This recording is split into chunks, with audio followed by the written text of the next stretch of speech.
ושם תודה נזבח. You probably remember various tales of what this holiday was about from your childhood. I want to tell you an adult version of the story. And the adult version goes like this. As you know, Israel, the ancient Judea, was situated between, as Israel is today, between Syria and Egypt. And at the time of the breakup of Alexander, they call him the Great, I call him Alexander the Conqueror, who conquered much of the Middle East for Greece. Now, he didn't just do it because he wanted to be famous. He did it because he was bringing back to Greece all of the wealth that he could possibly squeeze out, as does every other imperial power. That's what they do. That's why they conquer other places, to bring back more to the home, to their homeland. And when he died, his kingdom was divided into three parts: one in Greece, one part in Syria, and one part in Egypt. And the Syrian part and the Egyptian party, for the next 120 or 140 years, were fighting each other, trying each one wanting to dominate the other. And unfortunately for the Judea, Israel, it was, and this has always been the case, that land is between these two powers. So often the armies of one or the other would trudge through, but until he died in 325 BCE, and let's go now to approximately 100 years later, 140 years later. No, not quite. Doesn't matter. Around 120 years later, the Seleucid king, Seleucid is the same as Syria, tried to invade Egypt itself, got badly beaten, came back to Judea, and decided that he was going to at least have one victory. And that victory was, they had already conquered Judea, was to impose Hellenistic culture on Judea. And that Hellenistic culture included the religions of all the different goddesses and gods that they had. And so he imposed laws on the country that essentially forbade the observance of Jewish holidays and Jewish rituals. He banned, and by banning, he made it a crime punishable by death. He banished circumcision. He banished Shabbat. He brought the idols of a Greek religion into the temple, and forced some of the priests there to eat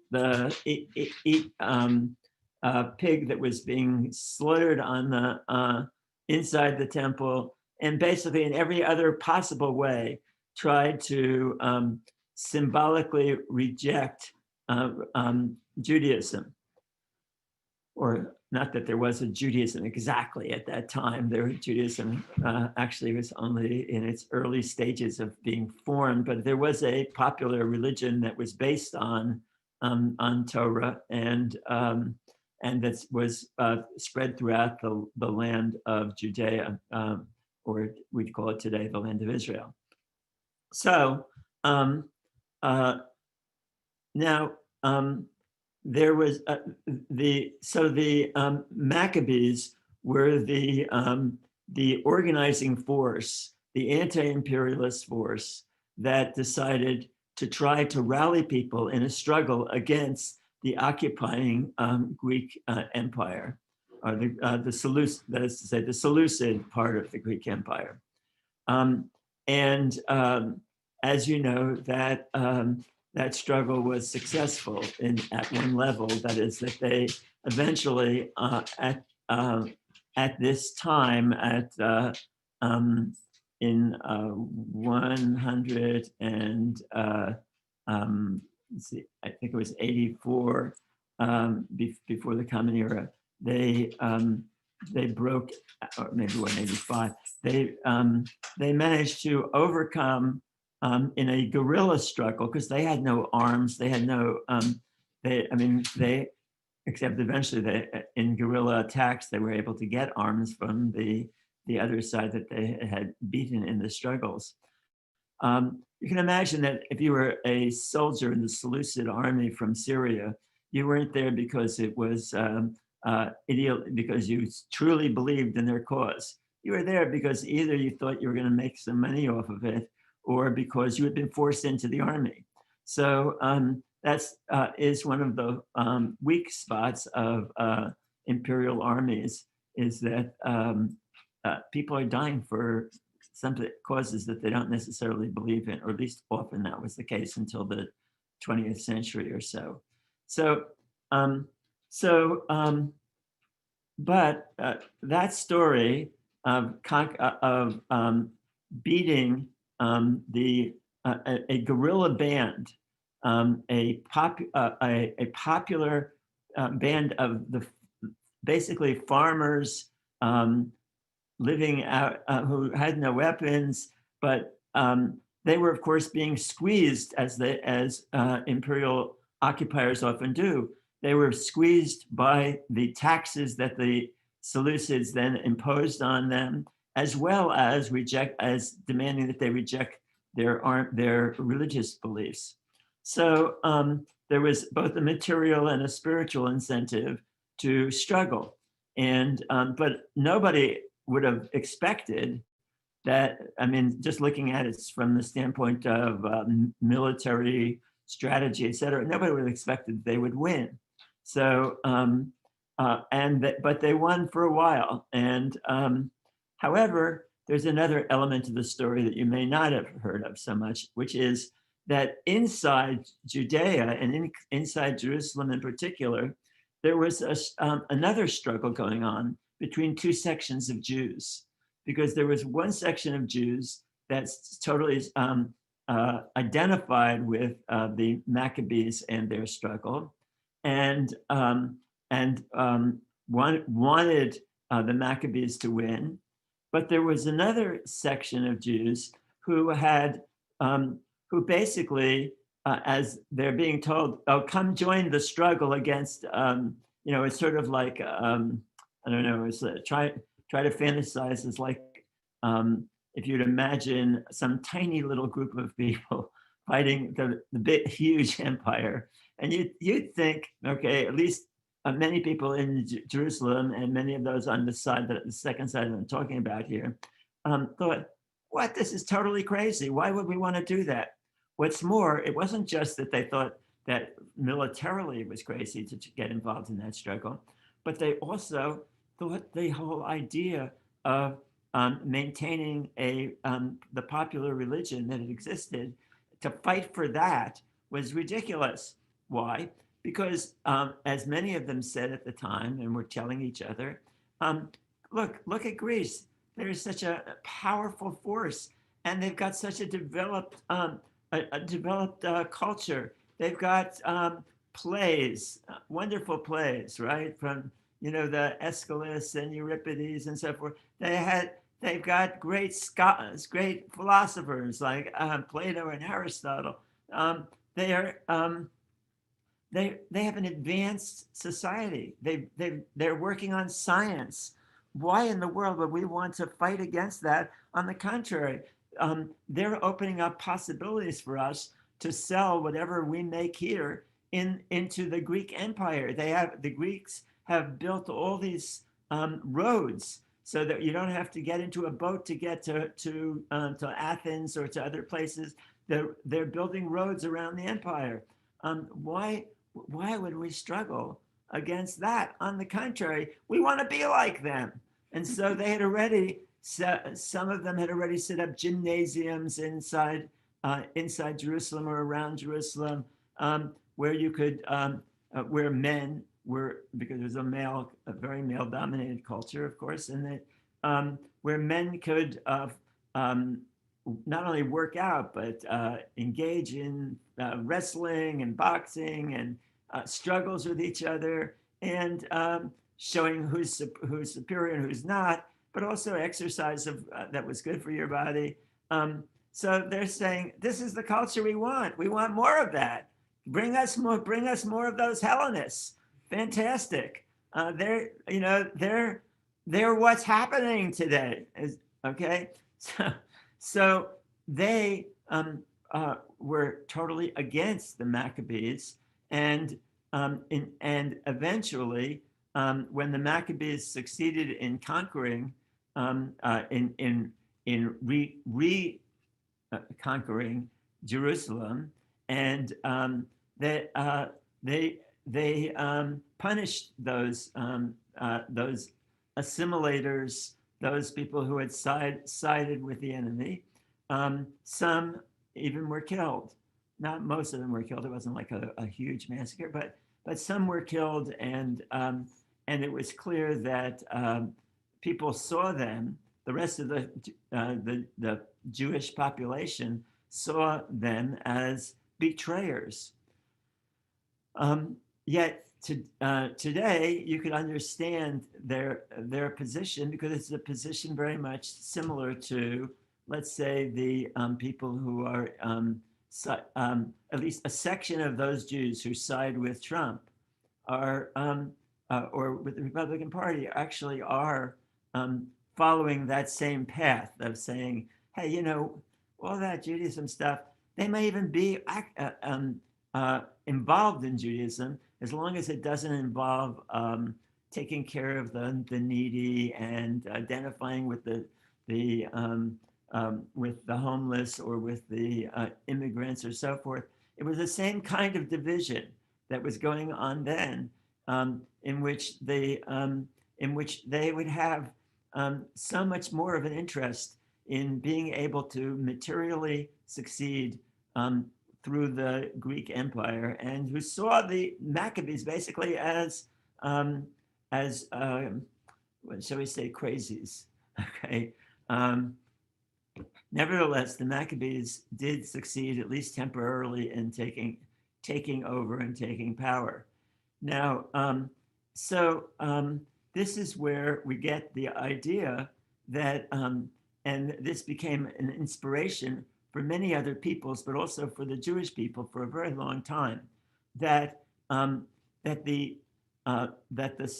spirit of the people was greater than the man's technology, as Eldridge Cleaver, I think, said it, or Huey Newton said it for the Panthers, the Panther Party, that you didn't have to have the greater material power and physical power to overcome the oppressive regime. That what you needed to have was a belief in some set of ideals that would that could elevate you. Now, of course, they didn't say belief in some set of ideals. They said belief in God. God was on our side. God was favoring us. God didn't want Judaism to be wiped out by the Greeks, and we believed it. And so a popular holiday developed around this victory, and it stayed with us for the last 2,200 years or so. Now, you might wonder, where did the holiday of the oil that burnt for 8 days and so forth? Well, that wasn't part of any historical talk for several hundred years after this struggle. It was introduced really about between 200 and 300 of the Common Era, which would have been about 500 years later from this struggle. And it happened in part because of another development that had happened in the meantime, which was that keeping alive the spirit of the people is greater than the man's technology, um, the Jews had spread this idea that, of course, we had previous idea of this because we had the story of Yetziat Mitzrayim, of going out from Egypt.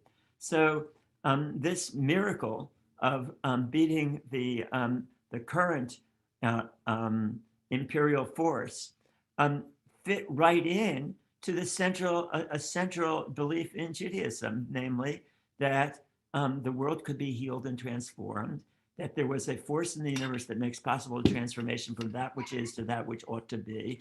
That force is what we call Yud He Vav He, or say it Adonai. In English, we say it God, but God, not really God. It's the force. It's the force of transformation and healing in the universe, which is what we believe God is. But in any event, that was part of our tradition already at the time of the Maccabees for at least 400 or 500 years. So drawing on that and then seeing it reenacted, essentially another miracle like getting out of slavery right in front of them, gave a tremendous boost to this popular religion. And so in the ensuing few centuries, several centuries, because Greece eventually was conquered by Rome, it became the Roman Empire instead of the Greek Empire.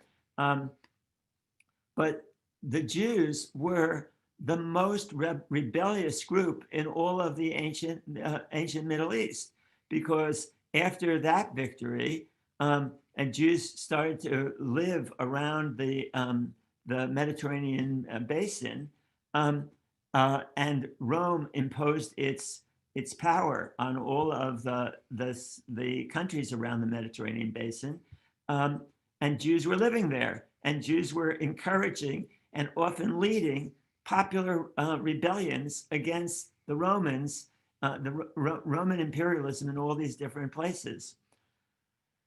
Now, as you probably know, that in 70s, that reached a climb. I mean, the Roman oppression was far more intense than the Greek one, and also far more powerful, bigger armies, and particularly in relationship to Judea, much more repressive of Jewish religion and anybody who came close to it. And so the Jews rebelled. There was an interlude there in which you had many people coming forward and saying, "I'm the Messiah, believe in me." There were hundreds of them, actually, over the course of the time of the Roman Empire over Judea. But and Jesus was one of them. But in any event, in 67 of the current era, which is now counted by the birth of Jesus, in the current era, in we call CE instead of BCE, the Jews really rebelled against Rome, and Rome this time decided to wipe out the temple entirely, burn it down, as it had been done by the Babylonians when they had conquered 500 years before, burn down the temple, and so it was a terrible blow to Judaism, to the Jewish people, and so forth. However, there were still plenty of Jews living in the area of what the Romans renamed as the sign of their power. After their god Palestina, they named it Palestine. Okay, so in 132 CE, another would-be Messiah came forward. He didn't say he was the Messiah, though. Came forward and organized a struggle against Rome, and there was an uprising that temporarily drove the Roman troops out of much of Palestine and Palestina, and the Romans then sent many more troops to Palestina and to Judea, and wiped out those who had pushed forward for this. Now, at that time, there was a split amongst the rabbis between those who were with the struggle and those who were against the struggle. Those who were with the struggle, like Rabbi Akiva and many other important rabbis who were key to writing the Mishnah, were tortured to death.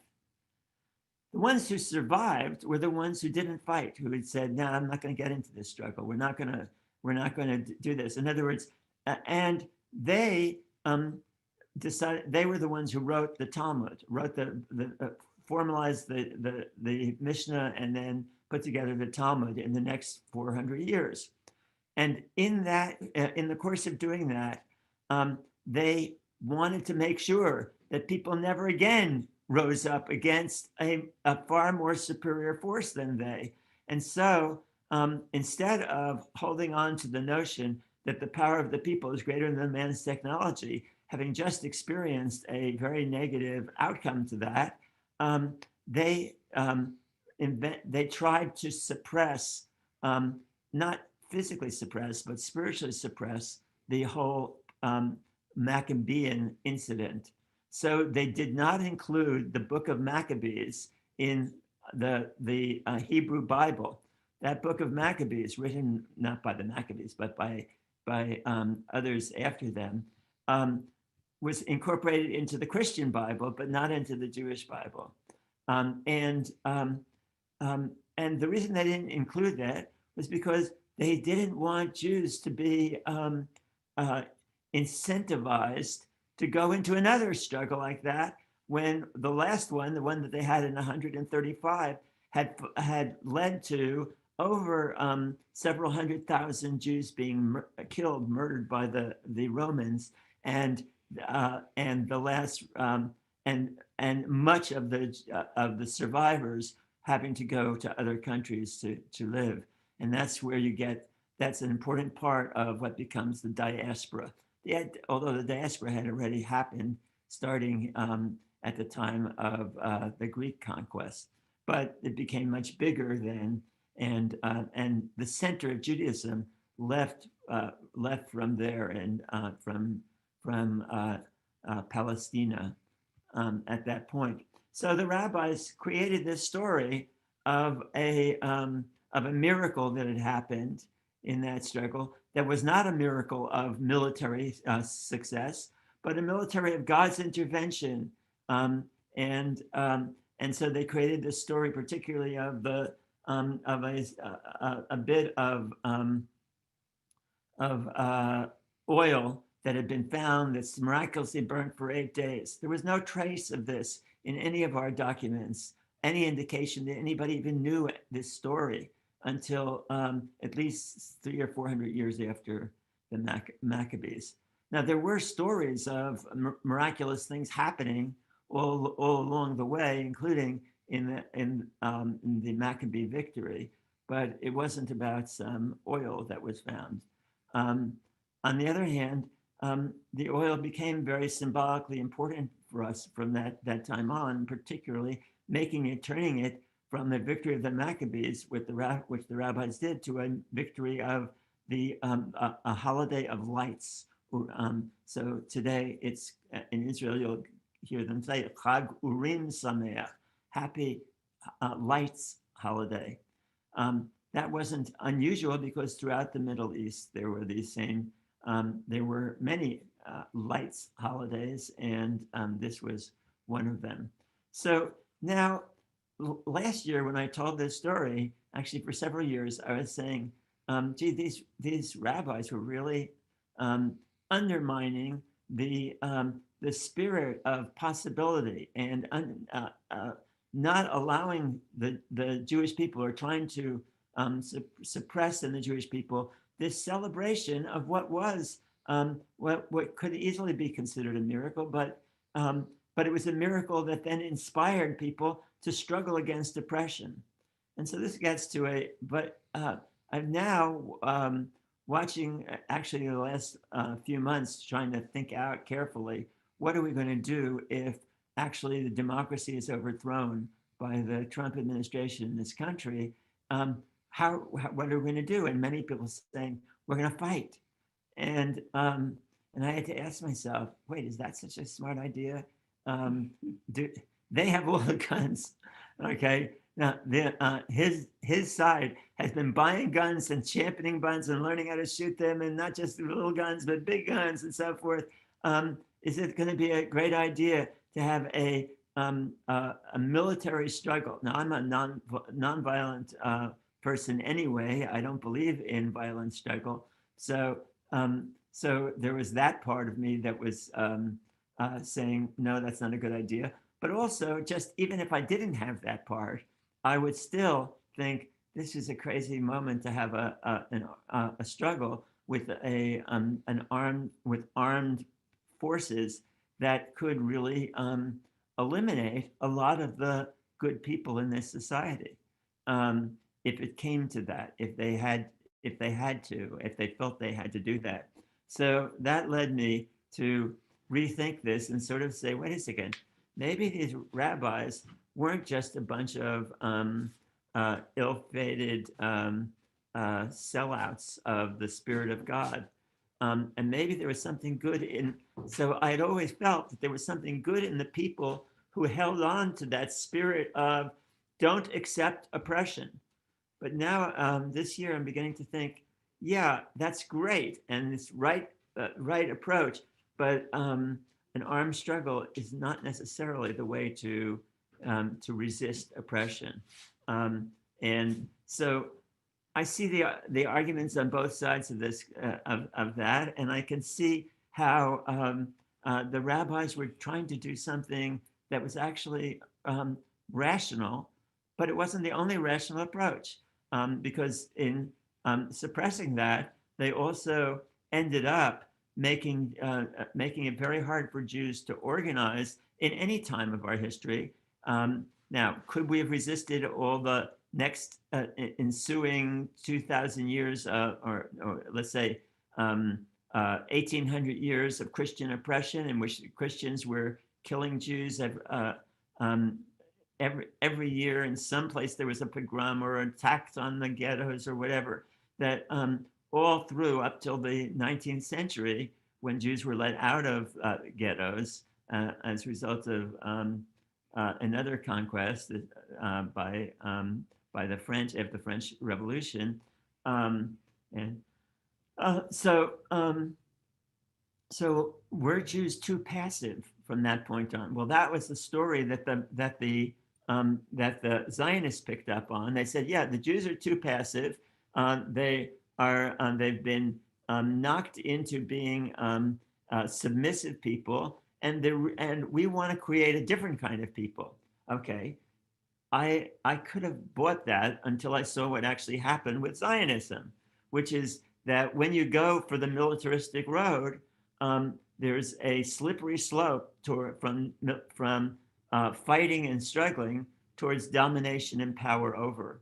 And that had happened actually right after the surge in Judea after the Maccabees. The Maccabees became the rulers. Their descendants became the rulers, and for the next 100 years or so, they set up a Jewish regime that was pretty yucky. It wasn't as bad as an imperial regime, but it still was one that many Jews felt was oppressive to them. So much so that that in a dispute about who should be the next high priest and so forth, some of them invited the Romans invited the Romans to come in, and now it's not to say that the Romans wouldn't have come in anyway. They were conquering all of the Middle East, but still,